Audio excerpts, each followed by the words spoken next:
ওকে, আমরা আজকে সাক্ষ্য আইন দেখব ধারা 59 থেকে 65।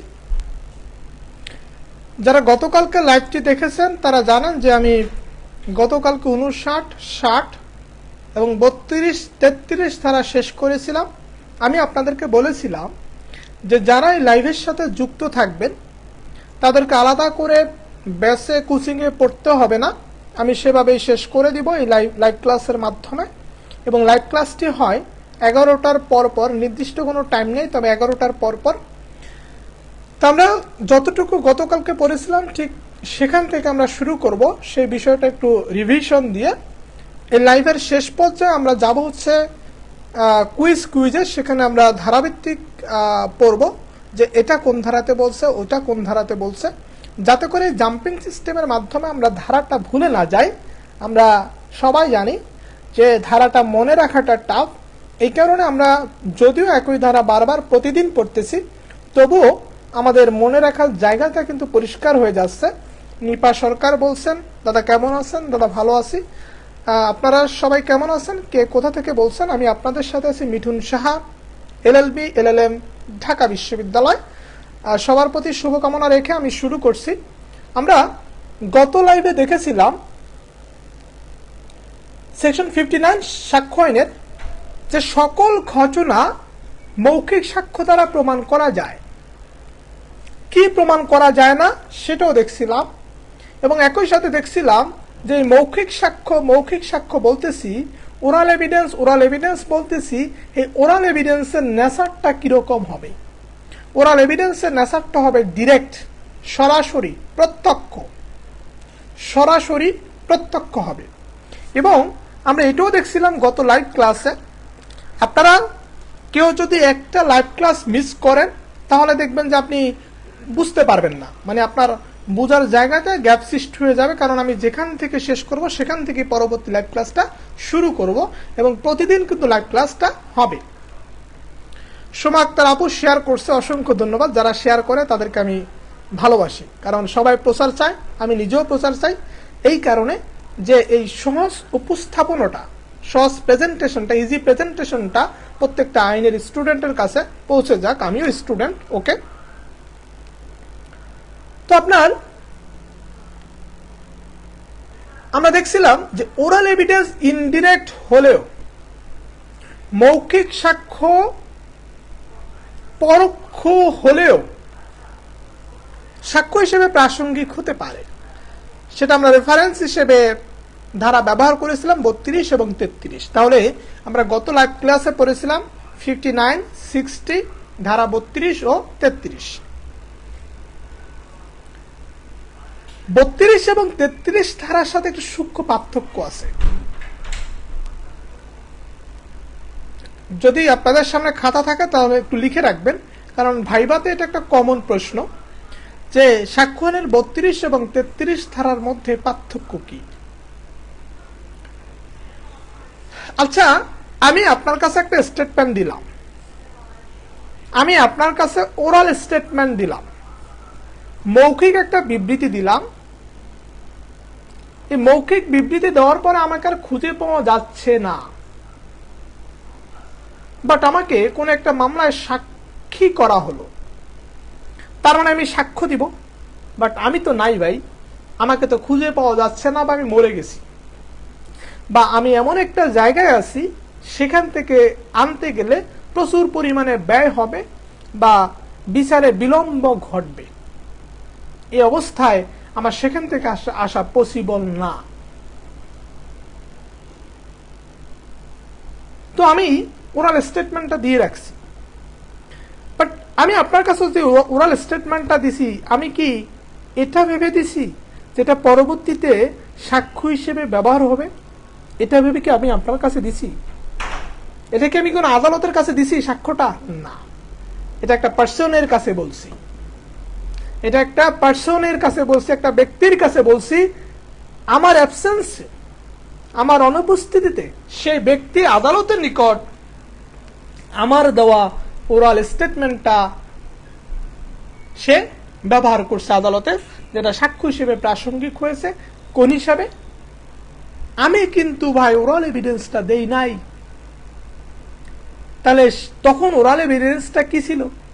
তখন ওরাল এভিডেন্সটা ছিল ইনডিরেক্ট, ইনডিরেক্ট, ইনডিরেক্ট, পরোক্ষ ছিল। এবার আমরা 33-এ চলে আসি। 33-এ কিন্তু আমরা আদালতের নিকট, আমি 32-এ দিছি কার নিকট? একটা ব্যক্তির নিকট। তারপর আমি নাই, আমি মারা গেছি, আমাকে খুঁজে পাওয়া যাচ্ছে না। আমরা 32 ধারা যে 4 শ্রেণীর ব্যক্তির কথা বলি, সে 4 শ্রেণীর যে কোনো একটা ব্যক্তির মধ্যে আমি পড়ে গেছি। 33-এ কিন্তু আমি যেই ওরাল স্টেটমেন্টটা দিচ্ছি, সেটা কিন্তু আমি অলরেডি সাক্ষ্য হিসেবে দিয়ে ফেলছি। সেটা কিন্তু আমি সাক্ষ্য হিসেবে দিয়ে ফেলছি। আমি কার নিকট দিছি ভাই? আদালতের নিকট কি দিছি? সাক্ষ্য দিছি। সে সাক্ষ্যটা পরবর্তীতে আবার সাক্ষ্য হিসেবে ব্যবহার হচ্ছে অন্য একটি মামলায়। অন্য মামলাতে আমার সরাসরি যাওয়ার কথা ছিল, সরাসরি সাক্ষ্য দেওয়ার কথা ছিল, বাট আমি তো ভাই নাই, আমি আসি, আমি মরে গেছি, আমাকে পাওয়া যাচ্ছে না। ঠিক আছে, আমি কিন্তু নাই, আমি কিন্তু নাই। তো এই অবস্থায় আমি আগের আদালতে, পূর্ববর্তী আদালতে যে সাক্ষ্যটা দিচ্ছি, সেটা পরবর্তী আদালতে ব্যবহার হচ্ছে। মানে পূর্ববর্তী আদালতে আমার দেওয়া সাক্ষ্যটা পরোক্ষ সাক্ষ্য। আবার যদি বলি, পূর্ববর্তী আদালতে আমি মুখ দিয়ে যে সরাসরি কথা বলে গেছি, সেটা হচ্ছে ডিরেক্ট এভিডেন্স। আমি কিন্তু ডিরেক্ট এভিডেন্স দিছিলাম, সরাসরি সাক্ষ্য কিন্তু আমি দিছিলাম।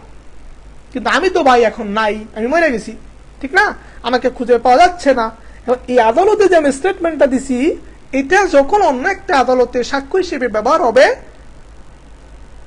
তখন সেটাকে আমরা বলতেছি ইনডিরেক্ট এভিডেন্স।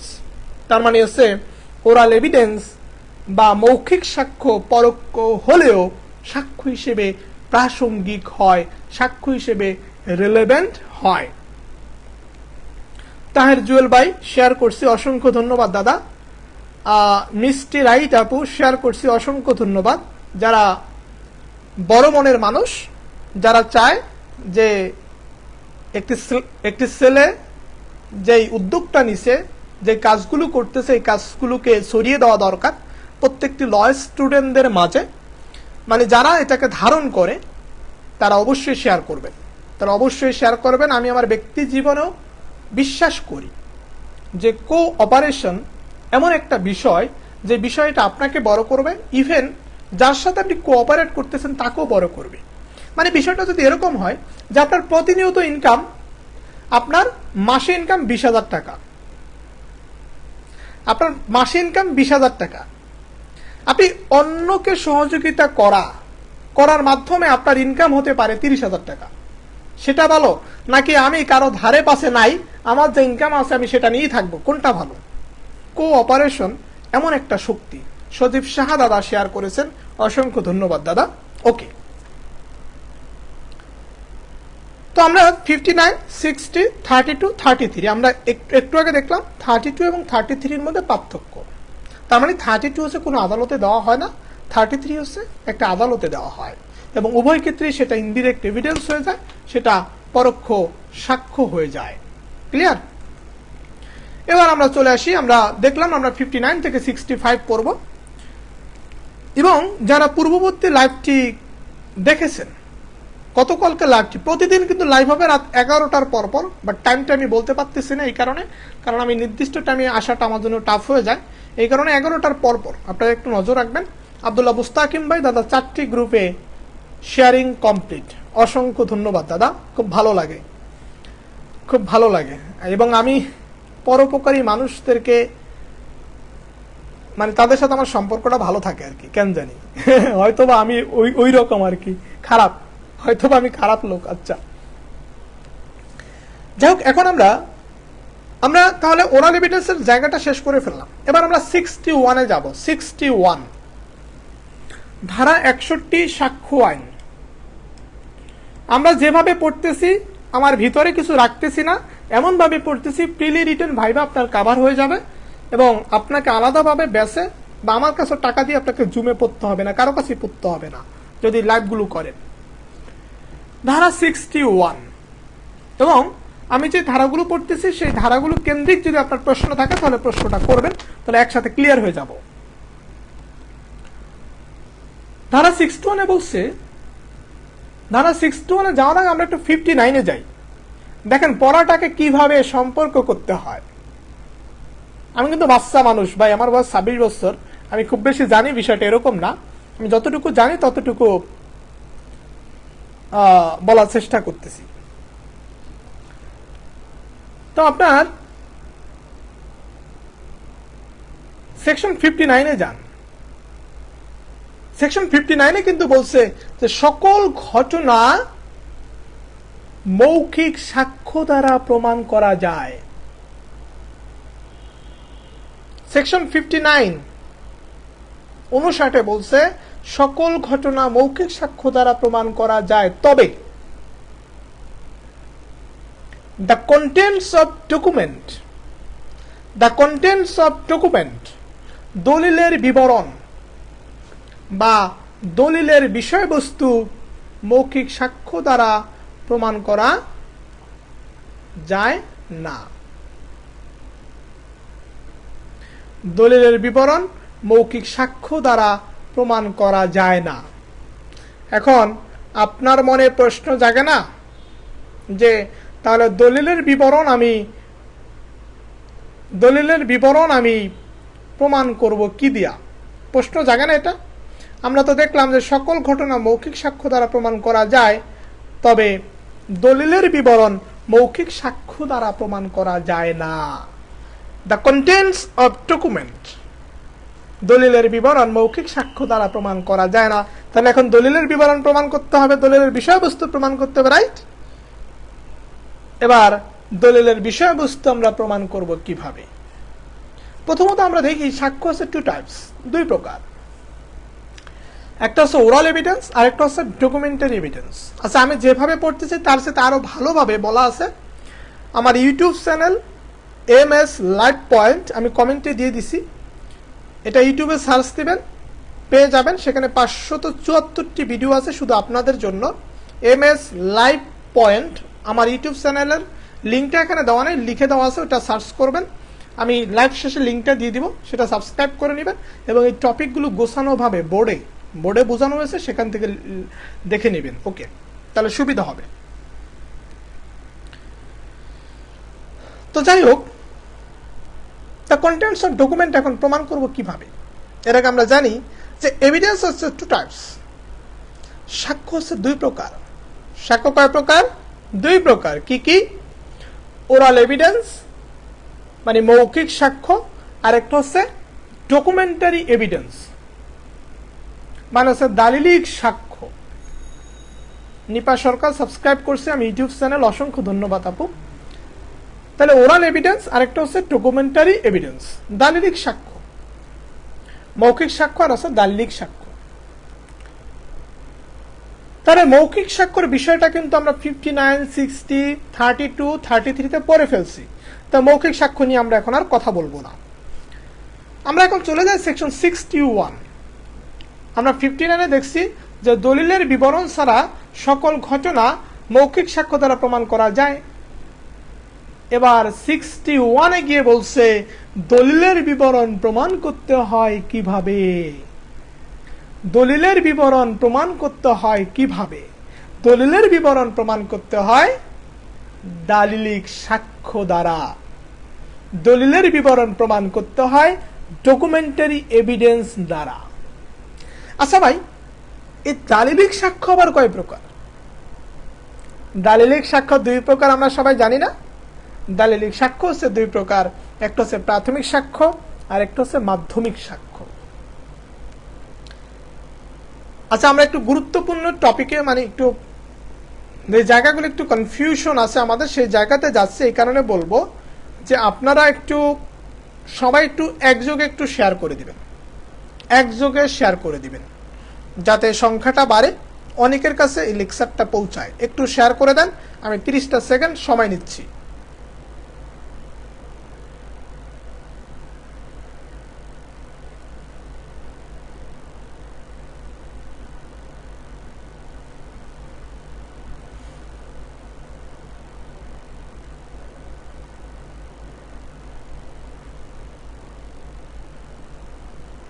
ওকে, সবাই একটু শেয়ার করতে থাকেন। অসংখ্য ধন্যবাদ যারা শেয়ার করতেছেন বা পরবর্তী সময়ে করবেন। ওকে, তো আপনার তাহলে দলিলের বিবরণ প্রমাণ করতে হয় দালিলিক সাক্ষ্য দ্বারা, মানে ডকুমেন্টারি এভিডেন্স দ্বারা। তাহলে ডকুমেন্টারি এভিডেন্স কি? নিপা সরকার দাদা বলছে শেয়ার কোথায় করব? আপু শেয়ার করবেন বার কাউন্সিল, জুডিশিয়ারি অনেক গ্রুপ আছে, সেই গ্রুপগুলোতে। বার কাউন্সিলের জন্য অনেক গ্রুপ আছে আমাদের জানি, জুডিশিয়ারির জন্য অনেক গ্রুপ আছে আমরা জানি, এবং পার্সোনাল টাইমলাইনেও চাইলে শেয়ার করতে পারেন। পার্সোনাল টাইমলাইনে যেহেতু শেয়ার অনেকেই করেন না, তো যদি চান আপনারা গ্রুপে শেয়ার করেন। হ্যাঁ, বার কাউন্সিল এবং জুডিশিয়ারির অনেক গ্রুপ আছে যেখানে ল স্টুডেন্টরা যুক্ত থাকে। তাহলে ডকুমেন্টারি এভিডেন্স হচ্ছে টু টাইপস, একটা হচ্ছে প্রাইমারি এভিডেন্স আর একটা হচ্ছে সেকেন্ডারি এভিডেন্স। একটা হচ্ছে প্রাথমিক সাক্ষ্য আর একটা হচ্ছে মাধ্যমিক সাক্ষ্য। যেহেতু আমরা বলতেছি the contents of document may be proved, মানে দলিলের বিবরণ প্রমাণ করা যায়, প্রমাণ করতে হয়, করা যেতে পারে দালিলিক সাক্ষ্য দ্বারা, by documentary evidence. By documentary evidence, এই ডকুমেন্টারি এভিডেন্স আমরা দেখতেছি টু টাইপস, একটা হচ্ছে প্রাথমিক সাক্ষ্য আর একটা হচ্ছে মাধ্যমিক সাক্ষ্য। তাহলে কি আমরা বলতে পারি না যে দলিলের বিবরণ প্রমাণ করা যায় প্রাথমিক বা মাধ্যমিক সাক্ষ্য দ্বারা? আচ্ছা, প্রাথমিক সাক্ষ্যর মাকে দালিলিক সাক্ষ্য, মাধ্যমিক সাক্ষ্যর মাকে দালিলিক সাক্ষ্য। দালিলিক সাক্ষ্যর দুই সন্তান, একটা হচ্ছে প্রাথমিক সাক্ষ্য আর একটা হচ্ছে মাধ্যমিক সাক্ষ্য। যেহেতু মা দ্বারা দলিলের বিবরণ প্রমাণ করা যায়, সো আমরা বলতে পারি মায়ের দুই সন্তান দ্বারাও দলিলের বিবরণ প্রমাণ করা যায়। মানে দালিলিক সাক্ষ্য দ্বারা যেহেতু the contents of document prove করা যায়, সো আমরা বলতে পারি এই প্রাথমিক বা মাধ্যমিক সাক্ষ্য দ্বারা, যেহেতু প্রাথমিক বা মাধ্যমিক সাক্ষ্য হচ্ছে দালিলিক সাক্ষ্যর অংশ, দালিলিক সাক্ষ্যর পার্ট, সো আমরা বলতে পারি প্রাথমিক বা মাধ্যমিক সাক্ষ্য দ্বারা কি করা যায়? দলিলের বিবরণ প্রমাণ করা যায়। অসংখ্য ধন্যবাদ মিতা সাহা, অসংখ্য ধন্যবাদ বিশ্বজিৎ দা, আপনারা শেয়ার করেছেন এবং কমেন্টে বলেছেন, অসংখ্য ধন্যবাদ। এখন আমরা দেখব ভাই এই প্রাইমারি এভিডেন্সটা কি। এখন আমরা দেখব এই primary, what is primary evidence, what is প্রাথমিক সাক্ষ্য। এই প্রাথমিক সাক্ষ্যটা কি? আমরা মাত্র দেখলাম যে আমরা 59-এ দেখছিলাম যে দলিলের বিবরণ ছাড়া সকল কিছু মাধ্যমিক, সকল কিছু মৌখিক সাক্ষ্য দ্বারা প্রমাণ করা যায়। তাহলে দলিলের বিবরণ আমরা কিভাবে প্রমাণ করব? আমরা দৌড়ে চলে গেছি ধারা 61-তে। ধারা 61-তে, ধারা 61-তে আমরা দেখলাম দলিলের বিবরণ দুই ধরনের সাক্ষ্য দ্বারা প্রমাণ করা যায়, প্রাথমিক সাক্ষ্য বা মাধ্যমিক সাক্ষ্য। এখন আমরা দেখব এই প্রাথমিক সাক্ষ্য বিষয়টা কি, মাধ্যমিক সাক্ষ্য বিষয়টা কি। ইকবাল হোসাইন দাদা শেয়ার করেছি, অসংখ্য ধন্যবাদ ইকবাল ভাই। নাজমিন নাজ সালমা আপু দাদা শেয়ার দিয়েছি, অসংখ্য ধন্যবাদ আপু, খুব ভালো লাগে, মানে শেয়ার দিলে ভালো লাগে। কারণ আমরা যতই বলি যে আমি প্রচার চাই না, আমি প্রচার চাই না, আমি প্রচার চাই না, আলটিমেটলি কিন্তু আমরা সবাই প্রচার চাই। এই যে আমি মিঠু সাহা এখন কথা বলতেছি, আমি কিন্তু প্রচার চাচ্ছি, এই কারণে আমি সবাইকে বলতেছি আপনারা শেয়ার করেন। এটা কিন্তু বাস্তব সত্য কথা। তো আসলে এই কারণে প্রচার চাওয়ার আরেকটা উদ্দেশ্য আছে যে আমরা লকে বুঝতে পারি না ভাই। আমরা বার কাউন্সিল প্রস্তুতি নিচ্ছি, জুডিশিয়ারি প্রস্তুতি নিচ্ছি, যদিও আমি আমার ডেজিগনেশন নাই। আপনারা ভাবতে পারেন যে এই ছেলেটা তো কোনো ডেজিগনেশন নাই, এই ছেলেটা খালি বকবক করে। হ্যাঁ, আমি বকবক করি, বাট এটা সত্য যে আমরা কিন্তু লকে ভালোভাবে বুঝতে পারি না।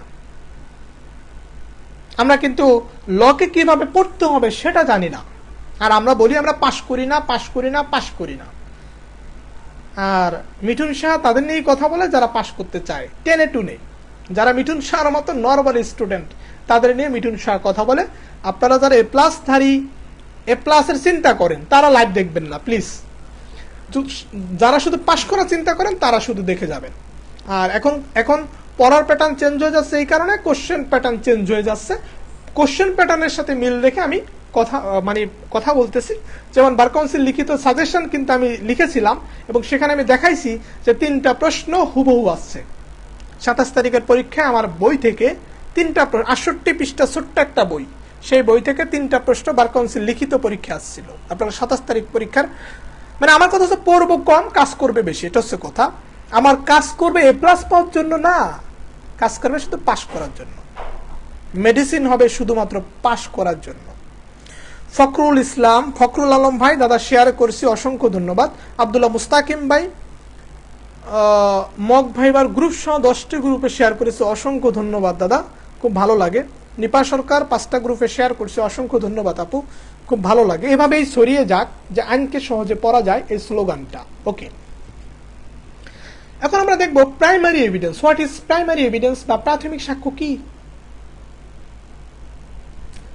আইনে যেভাবে বলছে যে যেটা আদালতে পরিদর্শনের জন্য, ইন্সপেকশনের জন্য উপস্থাপন করা হয়, পরিদর্শন করা হয়, সেটাকে বলছে প্রাথমিক সাক্ষ্য। আমরা এত কঠিন করে পড়ব না, আমরা সহজ করে পড়ব। আচ্ছা, যদি এভাবেই বলে যে দলিলটি আদালতকে দেখানোর জন্য উপস্থাপন করা হয় সেটা হচ্ছে প্রাইমারি এভিডেন্স, বিষয়টা খুবই হাস্যকর। আরে ভাই, আমার তো এখানে মাধ্যমিক সাক্ষ্য তো আমি আদালতকে দেখাই না, তাহলে আমি কেন এভাবে বলতে যাব? এখানে আমাকে একটা শব্দ ইউজ করতে হবে, সেটা হচ্ছে মেইন ডকুমেন্ট, মেইন দলিল, আসল দলিল, মূল দলিল, আসল দলিল, মূল দলিল। এটা আমরা কি করি? For the inspection of the court, for the inspection of the court, আদালতকে দেখার জন্য আমরা পরিদর্শন মানে কি দেখানো, আদালতের পরিদর্শনের জন্য, আদালতকে দেখানোর জন্য আমরা যে মূল দলিলটা ব্যবহার করি সেটাকে বলছে প্রাইমারি এভিডেন্স। বিশ্বজিৎ দা বলছে, দাদা আপনার ডেজিগনেশন দরকার নেই, মিঠুন শাহ এক পরিচিত নাম বাংলাদেশের আইনের ছাত্র ছাত্রীদের মাঝে। অসংখ্য ধন্যবাদ দাদা, আপনাদের জন্যই উৎসাহ পাই, কথা বলতে ভরসা পাই, কিছু কিছু কমেন্ট, কিছু কিছু কথা। রফিক রেহান ভাই চলে আসছে, দাদা আদাব, দাদা আদাব। ওকে, তাহলে যেমন আমাদের প্রত্যেকের এসএসসি সার্টিফিকেট আছে না? তা আমরা কি করি? আমরা ফটোকপি করি, আমাদের কিন্তু মূল একটা কপি আছে। সেই মূল কপিটা হচ্ছে, মূল কাগজটা হচ্ছে, মূল পেপারটা হচ্ছে আমার প্রাইমারি এভিডেন্স। প্রাইমারি এভিডেন্স, তাহলে প্রাথমিক সাক্ষ্য কোনটা? মূলত মূল কাগজপত্র। তাহলে মূল কাগজপত্রকে প্রাইমারি এভিডেন্স। যেমন হচ্ছে যে আমরা ধরেন আমি আপনার সাথে চুক্তি করলাম, তো চুক্তি যে প্রথমে যে কাগজটা করলাম, যেটার মাধ্যমে সৃষ্টি হল, সেটা নাম হচ্ছে মূল দলিল বা প্রাইমারি এভিডেন্স। এবার আমরা চলে আসি যে এই প্রাইমারি এভিডেন্সের ইম্পর্টেন্সটা কোথায়, এই প্রাইমারি এভিডেন্সটার ইম্পর্টেন্সটা কোথায়, গুরুত্বটা কোথায়, এভিডেন্সিয়ারি ভ্যালুটা কি, বা কেন লাগবে, কি কারণে লাগবে, কেন লাগবে বা কি কারণে লাগবে। ইকবাল হোসেন দাদা, খুব অল্প সময় অনেক খ্যাতি ছড়িয়ে পড়েছে, অসংখ্য ধন্যবাদ দাদা, আপনাদের জন্যই। প্রজ্ঞা তাপসী, মূল কাগজপত্র, হ্যাঁ। রাসেল আহমেদ দাদা আদাব, আদাব দাদা। আমি লেকচারটা শেষ করি, তারপরে কমেন্টগুলো পড়ব। তাহলে এই প্রাইমারি এভিডেন্সের ভ্যালুটা কোথায়, ইম্পর্টেন্সটা কোথায়? আমরা যে প্রাথমিক সাক্ষ্য চিল্লাচ্ছি, এটার গুরুত্বটা কোথায়, এটার গুরুত্বটা কোথায়? আপনি 62 থেকে চলে যাবেন, আমরা 62 তে ডেফিনেশন অফ প্রাইমারি এভিডেন্স, প্রাথমিক সাক্ষ্যের সংজ্ঞাটা পড়লাম। এবার আপনি চলে যান ধারা 64-তে, ধারা 64-তে চলে যান। আপনি জাস্ট একটা সিস্টেমটা, যারা লাইভটা মিস করছেন, যারা শুরু থেকে দেখেন নাই, প্লিজ একটু টেনে দেখবেন ভাই, একটু টেনে দেখবেন। আপনাদের যদি একটু উপকার হয় আমার ভালো লাগবে। লাইভটা একটু টেনে দেখবেন, তাহলে পড়ার সাথে রিলেট করতে পারবেন। আপনি যে একবারে দেখতেছেন, আপনার কিন্তু পড়াটা হয়ে যাচ্ছে না। এটা কিন্তু ভ্যালুয়েবল একটা পড়া হচ্ছে আর কি, যেটা রিটেন আসতে পারে, প্রিলিতে আসতে পারে, ভাইভাতে আসতে পারে। ওকে, তাহলে 62-তে দেখলাম আমরা প্রাইমারি এভিডেন্সের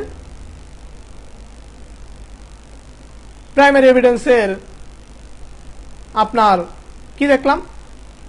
আচ্ছা, এই কমেন্ট একটু পড়ে নেই।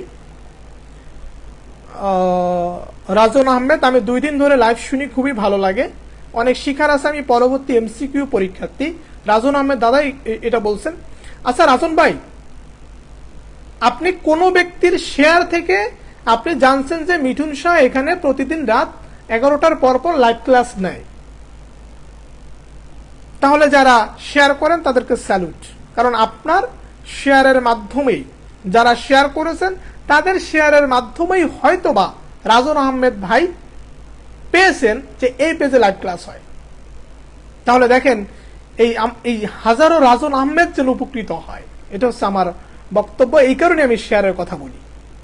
ওকে, এই কারণেই কিন্তু শেয়ারের কথা বলি, আমার অন্য কোনো উদ্দেশ্য নয়। ওকে, তাহলে 62-তে আমরা দেখলাম প্রাথমিক স্বাক্ষর সংজ্ঞা, প্রাথমিক স্বাক্ষর গুরুত্ব কি। এবার আমরা চলে যাব 64 ধারাতে। 64 ধারা পড়ার আগে আমরা চলে যাব ধারা 59-এ। আবার একটু রিভিশন দিয়ে আসি। 59-এ বলছে যে দলিলের বিবরণ ছাড়া সকল কিছু মৌখিক সাক্ষ্য দ্বারা প্রমাণ করা যায়। তাহলে দলিলের বিবরণটা আমরা কিভাবে প্রমাণ করব সেটা দেখছিলাম 61-তে, যে প্রাথমিক বা মাধ্যমিক সাক্ষ্যের মাধ্যমে। তাহলে প্রাথমিক বা মাধ্যমিক সাক্ষ্য দুইটা বিষয়কে কিন্তু নিয়ে আসতেছি, কোনটার কতটুকু গুরুত্ব সেটা তো দেখতে হবে। তো আমরা প্রাথমিক সাক্ষ্যের ডেফিনেশন দেখছিলাম ধারা 62-তে। এবার ধারা 64-তে চলে যাও, যে এই প্রাথমিক বা মাধ্যমিক বলতেছি কোনটার গুরুত্ব কতটুকু। আমরা কিন্তু প্রাথমিক বা মাধ্যমিক সাক্ষ্য দ্বারা কিন্তু দলিলের বিবরণটাই প্রমাণ করব। ধারা 64। ধারা 64-তে বলছে অল কন্টেন্টস অফ ডকুমেন্ট, দলিলের সকল বিবরণ, দলিলের সকল বিবরণ। তো দলিলের বিবরণ আপনাকে প্রমাণ করতে হবে প্রাইমারি এভিডেন্স দ্বারা। দলিলের বিবরণ আপনাকে প্রমাণ করতে হবে প্রাইমারি এভিডেন্স দ্বারা। খেয়াল করবেন, the contents of document must be proved by primary evidence। এখানে বলে দিছে যে দলিলের বিবরণ প্রমাণ করতে হবে প্রাইমারি এভিডেন্স দ্বারা। তবে 59-এ কিন্তু তবে শব্দটা বলছিল, মনে আছে? সেকশন 59-এ কিন্তু তবে শব্দটা বলছিল, লাইভটা একটু টেনে দেখে নেবেন। তবে কিছু কিছু জায়গায় মাধ্যমিক সাক্ষ্য দ্বারা দলিলের বিবরণ প্রমাণ করা যেতে পারে। তার মানে সেকশন 64 স্পষ্ট করে বলে দিছে মাধ্যমিক সাক্ষ্যর কোনো গুরুত্ব নাই ভাই। পুরো বাংলাদেশটা হচ্ছে প্রাইমারি এভিডেন্স, পুরো বাংলাদেশটা হচ্ছে প্রাইমারি এভিডেন্স। এর মধ্যে আমার শরীয়ত দা বেস্ট এভিডেন্স, উত্তম সাক্ষ্য। দলিলের বিবরণ প্রমাণ করার ক্ষেত্রে উত্তম সাক্ষ্য হচ্ছে আমার মেইন কাগজপত্র, মূল কাগজপত্র, সেটাকে আমরা বলতেছি প্রাথমিক সাক্ষ্য। এখন আমরা প্রাথমিক সাক্ষ্য তো বুঝলাম 64, এবং সেখানে মাধ্যমিক সাক্ষ্য চলে আসছে। এখন আমরা জানবো সেই মাধ্যমিক সাক্ষ্যটা কি, সেই মাধ্যমিক সাক্ষ্য কোনগুলো, কোন ধরনের সাক্ষ্যকে মাধ্যমিক সাক্ষ্য বলছে সেটা বলা আছে 63-তে। আমরা এখানে অফ রাখি, আমরা এখান থেকে আবার আগামীকাল দেখব। তার মানে আমরা যদি বলি আমরা সাক্ষ্য আইন শেষ করলাম ধারা 32, 33, 59, 60, 61, 62, 64। এখন আমি যদি একটা প্রশ্ন করি, আমরা গতকালকে লাইভ এবং আজকের লাইভ দুটা মিলিয়ে যদি আমি রিটেন প্রশ্ন করি, প্রিলি কোশ্চেন তো আমাদের মুখস্থ হয়ে গেছে অলরেডি, রিটেন প্রশ্ন করি একটু।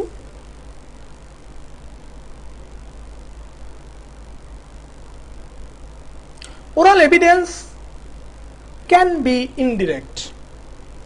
Oral evidence can be indirect. মৌখিক সাক্ষ্য পরোক্ষ হতে পারে। এটাকে ব্যাখ্যা করুন। মৌখিক সাক্ষ্য পরোক্ষ হতে পারে,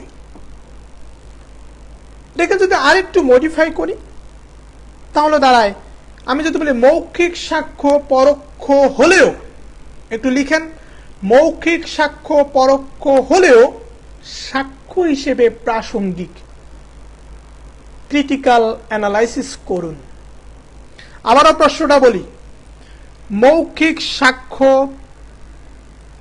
পরোক্ষ হলেও এভিডেন্স হিসেবে রিলেভেন্ট, সাক্ষ্য হিসেবে রিলেভেন্ট, এটাকে অ্যানালাইসিস করুন। আমরা যে গতানুগতিক প্রশ্নের জন্য বসে রয়েছি, বার কাউন্সিল আবার গতানুগতিক প্রশ্ন করবে না,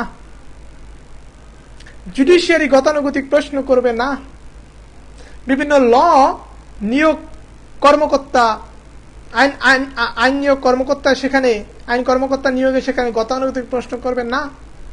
চেঞ্জ হয়ে গেছে মানে হয়ে গেছে, পুরাতন জায়গায় আর যাওয়ার সুযোগ নাই।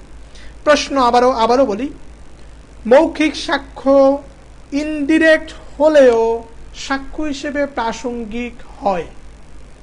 এই প্রশ্নের উত্তরটা কি আমরা পারবো? সবাই একটু কমেন্ট করবেন, এই প্রশ্নের উত্তরটা কি পারবো?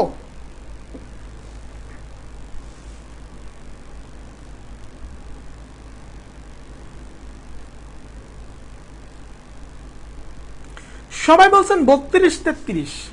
আচ্ছা, ভাবছিলাম যে আমরা টপিক থেকে বেরিয়ে আসব। যাই হোক, আপনারা সবাই বলতেছেন যে 32-33। আমি উত্তরটা একটু অন্যভাবে দিব। আপনাদের সামনে যদি খাতা থাকে খাতাটা সাথে নেন।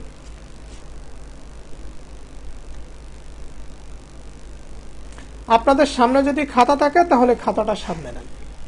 আর আরেকটা বলি, আপনাদেরকে ভালোবেসে কিন্তু ল ভাইবা ম্যাজিক বইটা লিখছি। হ্যাঁ, আপনারা সবাই নিবেন, তাহলে আমি একটু উৎসাহ পাবো। যে ল ভাইবা ম্যাজিকটা আপনারা সবাই নিবেন, এটার সাথে কেস ডায়েরি ফ্রি পাবেন। এটা প্রিলি এবং ভাইভাতে কাজে লাগবে। বইটা হচ্ছে 310 পৃষ্ঠার বই। হ্যাঁ, ল ভাইবা ম্যাজিক বইটা প্রিলি এবং রিটেনের জন্য আপনারা নিতে পারেন। আমি একটু এই প্রশ্নটার উত্তর অন্যভাবে দিব। সবাই বলতেছেন যে 32 আর 33। হ্যাঁ, আমিও বলি 32-33, বাট উত্তরটা কিভাবে দেব? উত্তরটা শুরু করব প্রথমত এভাবে,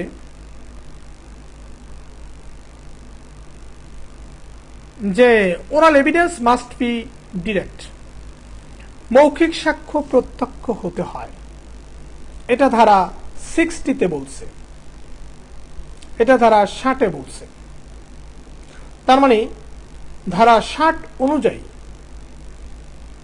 রফিক রায়হান ভাই, আপনার জন্য কপি আছে ভাই, পাঠাবো। এই সুন্দরবন আগামীকাল থেকে খুলবে। আচ্ছা, তাহলে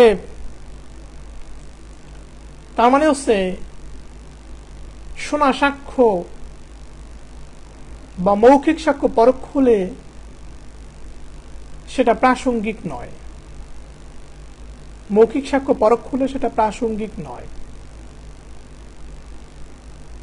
কিন্তু এই মৌখিক সাক্ষ্যই প্রাসঙ্গিক হলে, মৌখিক সাক্ষ্য পরোক্ষ হলে প্রাসঙ্গিক হতে পারে তারা 32 ও 33 অনুসারে। এই যে তখন আমরা 32 এবং 33-এ ঢুকলাম। আপনি উত্তর দিবেন দুইটা ধারা রেফার করে। যে ভালো নম্বর পাবে সে দিবে 3টা ধারা রেফার করবে। সে কিন্তু ধারা 60 রেফার করলো। আমি কিন্তু সরাসরি 32 এবং 33-এ চলে গেলে কিন্তু আমার উত্তরটা প্রপার হবে না। যাই হোক, আমরা টপিক বেস আলোচনা এখানে সমাপ্ত করলাম। এখন আমি চলে যাব একটু কুইজে, ধারা কেন্দ্রিক। আমার প্রথম প্রশ্ন, প্রাথমিক সাক্ষ্যর ডেফিনেশন কত ধারায় আছে? প্রাথমিক সাক্ষ্যর ডেফিনেশন কত ধারায় আছে?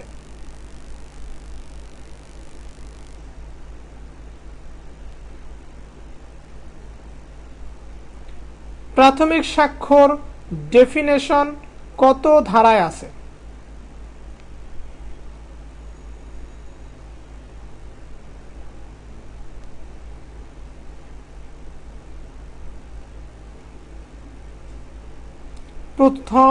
প্রথম আনসার দিয়েছেন সোমা আক্তার আপু ৬২, নাজমিন নাহার সালমা আপু দ্বিতীয় আনসার দিয়েছে ৬২, তাসনুভা আপু বলছে ৬১ ভুল, নাসির শামীম বলছে ৬২। হ্যাঁ, প্রাথমিক স্বাক্ষর ডেফিনিশন দিছে ৬২ ধারাতে।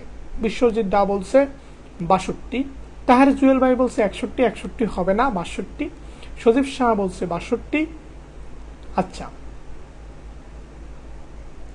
ফারজানা বলছে ৬২, রাসেল ভাই বলছে ৬২। আচ্ছা, তাহলে আমাদের প্রাথমিক স্বাক্ষর ডেফিনেশন বলছে ৬২ ধারাতে।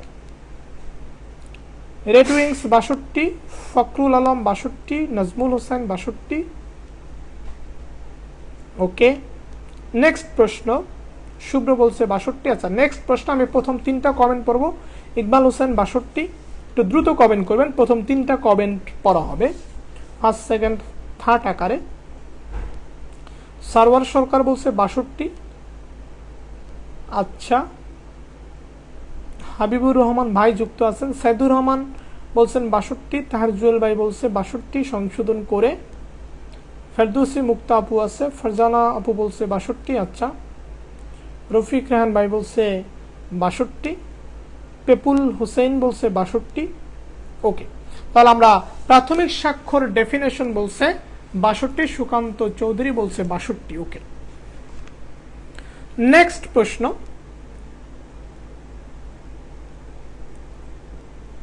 দলিলের বিবরণ শুধুমাত্র মাধ্যমিক সাক্ষ্য দ্বারা প্রমাণ করতে হয়। দলিলের বিবরণ শুধুমাত্র মাধ্যমিক সাক্ষ্য দ্বারা প্রমাণ করতে হয়, সত্য নাকি মিথ্যা?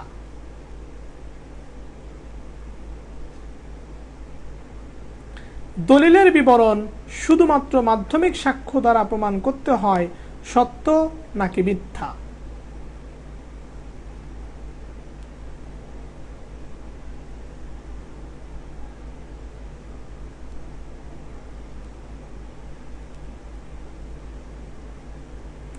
দলিলের বিবরণ শুধুমাত্র মাধ্যমিক সাক্ষ্য দ্বারা প্রমাণ করতে হয়, সত্য নাকি মিথ্যা? আমার প্রশ্ন মনে আপনারা বুঝেন নাই, সত্য নাকি মিথ্যা? তাসনুবা আপু প্রথম উত্তর দিয়েছে মিথ্যা, দ্বিতীয় সঠিক উত্তর দিয়েছে সোমা আক্তার আপু মিথ্যা, রফিক রেহান ভাই তৃতীয় সঠিক উত্তর দিয়েছে মিথ্যা, সুব্রত ধর মিথ্যা, নফসানা আঞ্জুম ঝিলিক ফলস। ঝিলিক আপু দেরি করে আসলেন কেন? নাজমিন নাজ সালমা আপু সত্য। না আপু, সত্য না, সত্য কেন হবে? মিথ্যা হবে। শুধুমাত্র মাধ্যমিক সাক্ষ্য না, প্রাথমিক বা মাধ্যমিক সাক্ষ্য। ক্লিয়ার? তাহার জুয়েল ভাই বলছে মিথ্যা।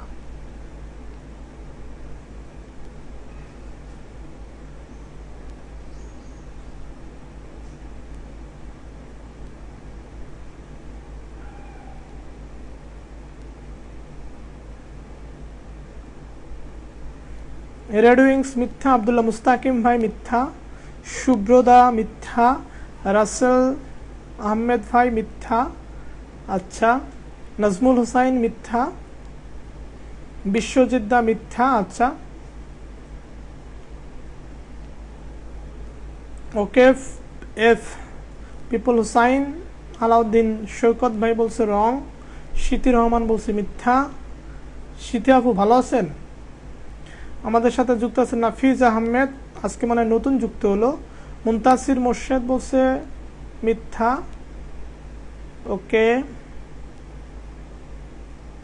আমিনুল ইসলাম শাহিন ভাই মনে আজকে নতুন যুক্ত হয়েছে।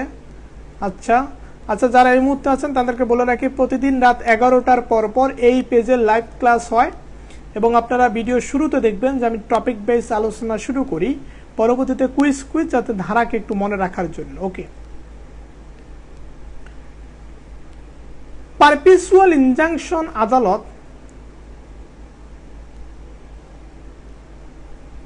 কয়টি ক্ষেত্রে মঞ্জুর করতে পারে? চিরস্থায়ী নিষেধাজ্ঞা আদালত কয়টি ক্ষেত্রে মঞ্জুর করতে পারে? চিরস্থায়ী নিষেধাজ্ঞা আদালত কয়টি ক্ষেত্রে মঞ্জুর করতে পারে?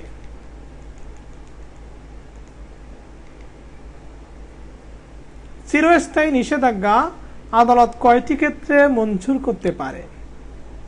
প্রথম সঠিক উত্তর দিয়েছেন রেড উইংস আপু, দ্বিতীয় সঠিক উত্তর সালমা আপু, শীতি রহমান জিদাদা ভালো আছে, তৃতীয় সঠিক উত্তর নাসির শামীম ভাই, মাফিজুর রহমান ভাই বলছে 2 না 5টি ক্ষেত্রে।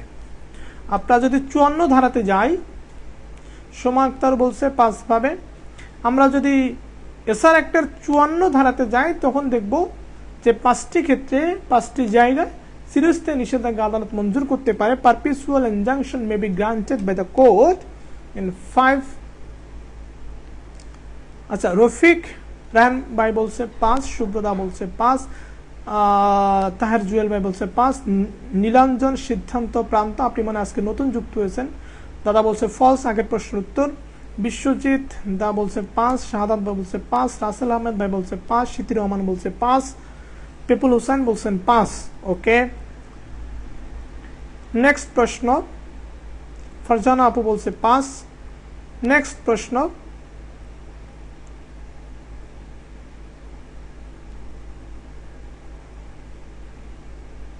গীতা দেবরয়, গীতা দিদি আমাদের সাথে আছেন। সুব্রত ধর বলছে 5, ফখরুল বলছে 5। আমি তো আপনার ভিডিওগুলো দেখতে লাগছিলাম। আচ্ছা গীতা দিদি, আচ্ছা মৃদুল দে হচ্ছে, হ্যাঁ 54 ধারায় 5 পাবে। ওকে ওকে,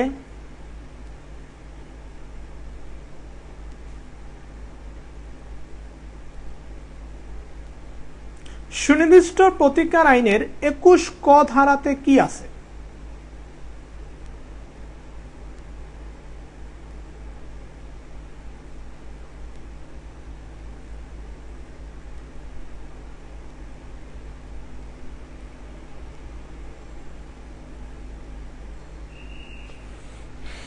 সুনির্দিষ্ট প্রতিকার আইনের 21 ক 21A 21 ক ধারাতে কি আছে?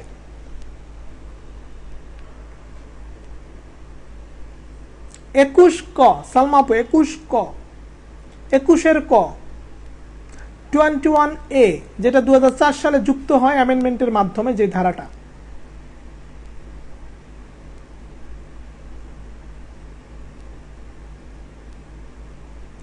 ফখরুল আলম ভাই বলছে রেজিস্টার্ড ডিট, সুব্রত ধর বলছে রেজিস্ট্রেশনবিহীন দলিল হবে না, রেজিস্ট্রেশন ছাড়া কোনো কন্ট্রাক্ট স্পেসিফিকভাবে দেওয়া যাবে না। গীতা দেবরায় বলছে অরেজিস্ট্রিকৃত, সোমা আক্তার বলছে বিক্রয় বলবৎ করা, নফসানা আঞ্জুম ঝিলিক বলছে আনরেজিস্টার, রেজিস্ট্রেশন থাকতে হবে। নাফিজ আহমেদ প্রথম কমেন্ট করলো, কনগ্রাচুলেশন। তাহের জুয়েল বলছে অরেজিস্ট্রি, রেজিস্ট্রেশন বাধ্যতামূলক, বিশ্বজিৎ দা। দলিল রেজিস্ট্রেশন মিয়া নাইম ভাই বলছে আনরেজিস্টার্ড ইনস্ট্রুমেন্ট, আব্দুল্লাহ মুস্তাকিম। রফিক রায়হান বলছে অনিবন্ধিত বিক্রয় চুক্তি, অনিবন্ধিত চুক্তি সুনির্দিষ্টভাবে কার্যকর করা যায় না, নাসির শামীম ভাই। 21 ক কাজ না, রেজিস্ট্রেশন দলিল সম্পর্কে।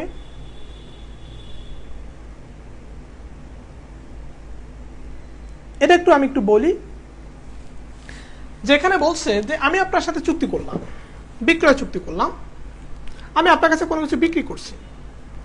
এখন ধরেন আপনি কোনো একটা জায়গায় ঠকে গেছেন বা আপনার কন্ট্রাক্ট অনুযায়ী হয় নাই, তখন আপনি দৌড় দিয়ে আদালতে গেলেন, আদালত আমাকে প্রতিকারটা দেন। আদালত বলবে ভাই তুমি কি রেজিস্ট্রেশন করছো?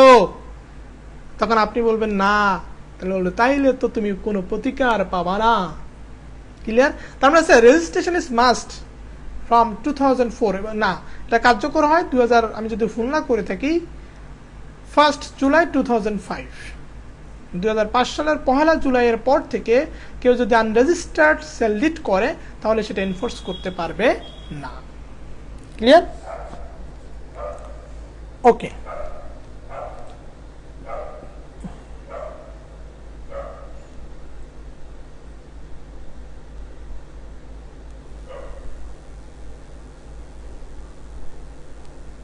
চুরির সংজ্ঞা পেনাল কোডের কোথায় দেওয়া আছে? চুরির সংজ্ঞা, থেফটের ডেফিনেশন পেনাল কোডের কোথায় দেওয়া আছে?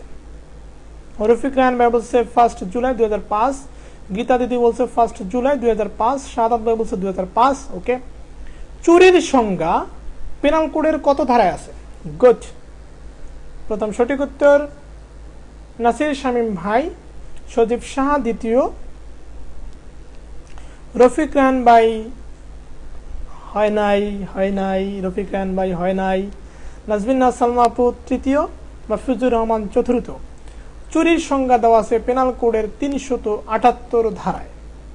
সোমা আক্তার আপু 378, রেড উইংস 378। ওকে, তাহলে চুরির সংজ্ঞা দেওয়া আছে পেনাল কোডের 378 ধারায়। মিয়া নাইম ভাই 378, আলাউদ্দিন সৈকত 378। আচ্ছা, আমার একটা জিনিস আমার জানতে মন চাচ্ছে, এখন আমরা একটু পড়া স্টপ রাখি।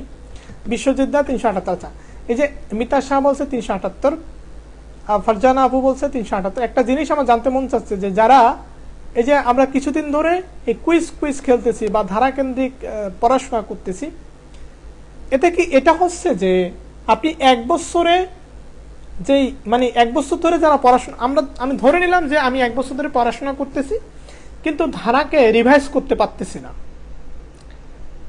মানে আপনার কাছে কি এটা মনে হয় যে এই কয়েকদিনে ধারাকেন্দ্রিক অনেকটা ইমপ্রুভ হয়েছে? এটা কি আপনার কাছে মনে হয় কিনা যে ধারাকেন্দ্রিক বা আমি চট করে অন্য একটা জায়গায় যেতে পারতেছি, এই জিনিসটা কি ডেভেলপ হচ্ছে কিনা ধীরে ধীরে?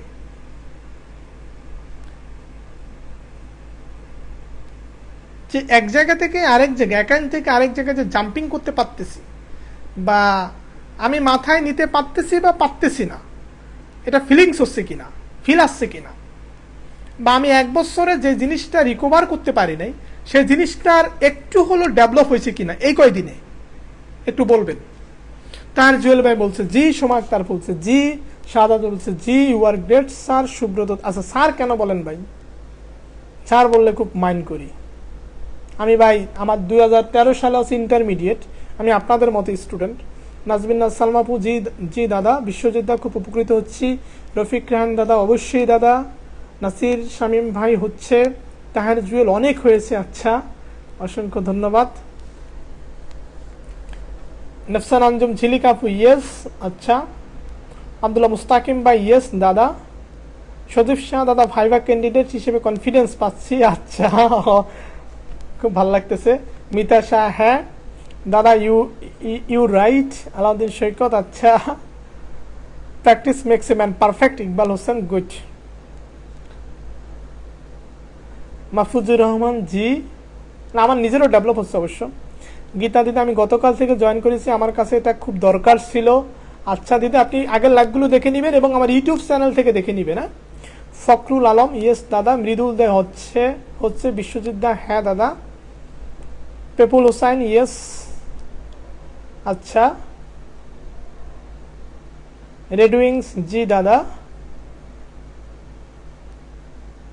আপনি আমার ইউটিউব চ্যানেল থেকে আরেকটু ভালোভাবে গোছানো তথ্য পাবেন। হ্যাঁ, ইউটিউব চ্যানেল থেকে এটা আমারটাই আমি বলি যে বাংলাদেশের প্রথম গোছানো চ্যানেল, এটা আমি বলে দিই। রফিক রায়হান ভাই আপনি একটু করে দিবেন, হ্যাঁ আপনি একটু ইউটিউব চ্যানেলের লিঙ্কটা একটু সবাইকে দিয়ে দিন। আমিনুল ইসলাম শাহিন ভাই ইয়েস আচ্ছা, পিকে চক্রবর্তী ইয়েস। এভাবে বেশি মনে থাকবে, কারণ যেটা ভুল হচ্ছে সেটা ভবিষ্যতে আর ভুল হবে না। গুড, রফিক রায়হান ভাই সুন্দর কথা বলছে। ফারজান আপু বলছে আমারও 2013-তে এসএসসি এইচএসসি, আচ্ছা আমারও ইন্টারমিডিয়েট 2013-তে, আপুরও 2013-তে। আচ্ছা, তাহলে আপনি আমার আজ থেকে বান্ধবী। হ্যাঁ, মিয়া নাইম ভাই বলছে অনেকটা গ্রুপ করে পড়ার মতো, যেটি করোনার মধ্যে সম্ভব না। আচ্ছা হ্যাঁ নাইম ভাই এটা খুব ঠিক বলছেন। শাহাদাত ভাই বলছে আমার 1999 সালে এসএসসি, আচ্ছা আমার জন্ম 1994 সালে। আচ্ছা,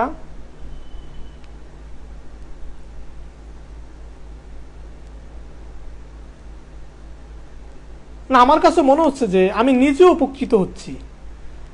নাফসান আঞ্জুম ঝিলিকাপু বলছে আমারও 2013-তে এইচএসসি, আচ্ছা আচ্ছা, তাহলে তো আমি অনেক বান্ধবী পেয়ে গেলাম। রফিক নোমানি বলছে কেউ গ্রুপ স্টাডি করতে চাইলে ইনবক্সে আসুন। রফিক নোমানি ভাই আচ্ছা, কিসের মধ্যে কি? আচ্ছা, ফারজান আপু বলছে আমি এই লাইভে অনেক উপকৃত হচ্ছি। আচ্ছা দাদা, আমি প্রবীর চক্রবর্তী পিকে পিক, ও দাদা আপনি না, প্রবীর চক্রবর্তী। আচ্ছা দাদা। ইকবাল হোসেন বলছে এসএসসি 1998 সালে। আচ্ছা, I hope that you will maintain it regularly, I always support it. Subrata Dhar দাদা বলছে হ্যাঁ আমি চেষ্টা করব। এমএস লাইভ পয়েন্ট লিখে ইউটিউব সার্চ দিলেই চলে আসবে, সোমা আক্তার আপু বলছে। দাদা আপনিও আমার ফ্রেন্ড 2013-তে এইচএসসি সজীব শাহ দাদা। আচ্ছা আচ্ছা আচ্ছা, সোমা আক্তার আপু যেটা বলছে, আপনার ইউটিউবে যাবেন এমএস মানে এম এ হচ্ছে মিঠুন, এস হচ্ছে সাহা, এমএস লাইভ মানে জীবন, LIFE লাইভ, তারপর point POINT, MS live point লিখে সার্চ দিলে আপনার ইউটিউবে আমার চ্যানেলটা পাবেন। ওকে,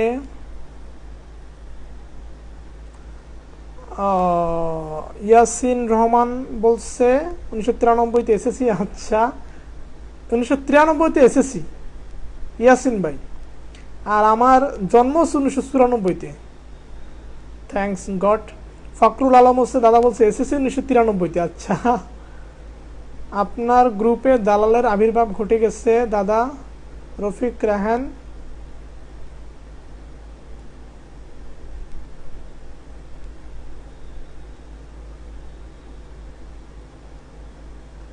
আচ্ছা আমরা নেক্সট কোশ্চেন, তাহলে আমরা দেখলাম যে আমরা অনেকে উপকৃত হচ্ছি, আমিও নিজেও উপকৃত হচ্ছি, কারণ আমারও মনে হচ্ছে যে না আমি যেই ধারাগুলো পারতাম না বা মনে করতে পারতাম না, এখন কিছুটা হলেও পারছি, ডেভেলপ হচ্ছে। ওকে, প্রশ্ন, সলিটারি কনফাইনমেন্ট বা নির্জন কারাবাস সর্বোচ্চ কত মাস পর্যন্ত হতে পারে এবং কত ধারায় আছে? নির্জন কারাবাস সর্বোচ্চ কত মাস পর্যন্ত হতে পারে এবং কত ধারায় আছে? পিকে চক্রবর্তী বলছে দাদা লাইভ ক্লাস কি প্রতিদিন হয়? হ্যাঁ প্রতিদিন হয়, প্রতিদিন রাত 11টার পর। নাসির শামীমা বলছে 3 মাস, নাজমিন সালমা 3 মাস, নফসান আজম জিলিকা বলছে 3 মাস, মাহফুজুর রহমান ভাই বলছে 3 মাস, সজীব শাহ বলছে 3 মাস, মাহফুজুর রহমান ভাই বলছে 77 ধারা, 73 ধারা। অ্যাডভোকেট রত্না আসমা আপু বলছে 3 মাস 74 ধারা। নাজমিন সালমা আপু বলছে 73 ধারা 3 মাস। নিভা আপু এত দেরি করে আসলেন কেন? বলছে 3 মাস। রেডউইংস বলছে 73 ধারা 3 মাস। রফিক রাহান ভাই বলছে 73 ধারা। মিতা শাহ বলছে 73 ধারা 3 মাস। ফখরুল আলম বলছে 3 মাস। আচ্ছা, আমাদের সঠিক উত্তর হবে 73 ধারা 3 মাস। সবিতা আপু বলছে 173 ধারা 3 মাস। না, 173 হবে না, শুধু 73 ধারা 3 মাস। solitary confinement maximum হচ্ছে 3 মাস and it has been laid in section 73 penal code. next প্রশ্ন, next প্রশ্ন,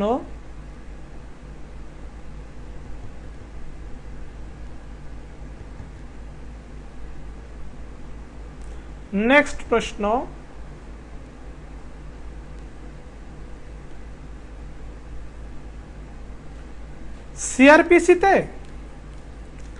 সিআরপিসিতে ফৌজদারি কার্যবিধিতে রিভিশনাল পাওয়ার এক্সারসাইজ করতে পারে কোন কোন আদালত? ফৌজদারি কার্যবিধি অনুসারে রিভিশনাল পাওয়ার এক্সারসাইজ করতে পারে কোন কোন আদালত?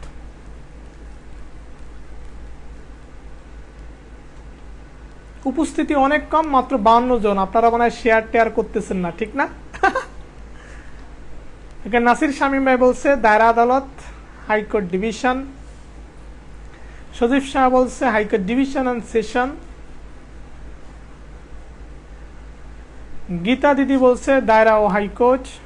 অ্যাডভোকেট রত্না আসমা আপু বলছে দায়রা জজ court and high court. Ziaul Haider Farad ভাই বলছে। নাজবিন নাজ সালমা বলছে দায়রা ও হাইকোর্ট। নাফসান আঞ্জুম ঝিলিক বলছে হাইকোর্ট অ্যান্ড সেশন জাজ। দায়রা জজ হাইকোর্ট ও ইকবাল হোসেন। আচ্ছা, তাহার জুয়েল ভাই বলছে হাইকোর্ট। ইয়াসিন রহমান বলছে দায়রা। তার আমাদের সঠিক উত্তর হবে, আচ্ছা সুব্রত ধর বলছে হাইকোর্ট ও দায়রা। তার মানে আমাদের সঠিক উত্তর হচ্ছে দায়রা জজ ও হাইকোর্ট ডিভিশন। দায়রা জজ এবং হাইকোর্ট ডিভিশন হচ্ছে রিভিশনাল পাওয়ার এক্সারসাইজ করতে পারে। দায়রা জজ এবং হাইকোর্ট ডিভিশন ডিভিশনাল পাওয়ার এক্সারসাইজ করতে পারে। কথা হচ্ছে দায়রা জজ রিভিশনে একটা সিদ্ধান্ত দিল, দায়রা জজের কাছে রিভিশন গেল, দায়রা জজ রিভিশনে একটা সিদ্ধান্ত দিল। এই দায়রা জজের রিভিশনের সিদ্ধান্তের বিরুদ্ধে আপনি আর কি করতে পারবেন? দায়রা জজের রিভিশনের সিদ্ধান্তের বিরুদ্ধে আপনি আর কি করতে পারবেন? প্রশ্নটা কঠিন।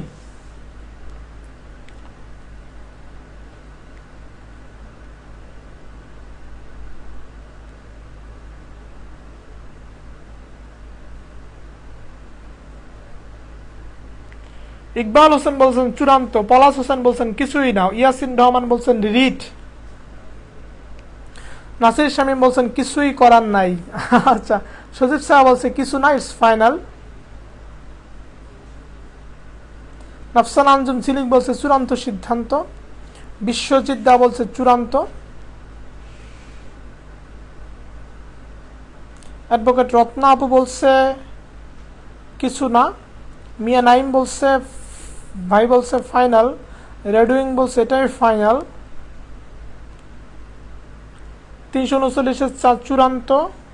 জিয়াউল হায়দার ফরাদ ভাই 339-4। আচ্ছা, সুব্রত ধর বলছে 561 ক। দায়রা আদালতের রিভিশনের সিদ্ধান্তই চূড়ান্ত সিদ্ধান্ত। গীতা দিদি বলছে। নাজবিন নাজ সালমা বলছে 561 ক বিবিধ আপিল করতে পারবেন। শাহাদাত ভাই বলছেন হাইকোর্টে রিভিউ করতে পারবেন। পিপুল হোসেন বলছেন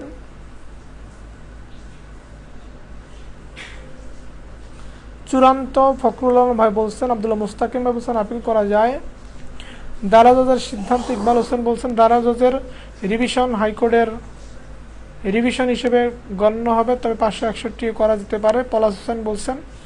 ওয়াহিদুল ইসলাম বলছেন 561 এ অনুসারে হাইকোর্টে কোয়াশমেন্ট।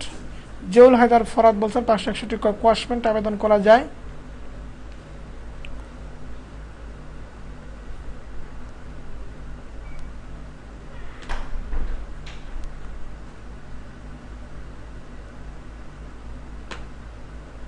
দায়রা জজের সিদ্ধান্ত চূড়ান্ত, তবে 561 কতে দরখাস্ত করা যাবে। মাসুদুর রহমান ভাই বলছে 561 ক হাইকোর্ট।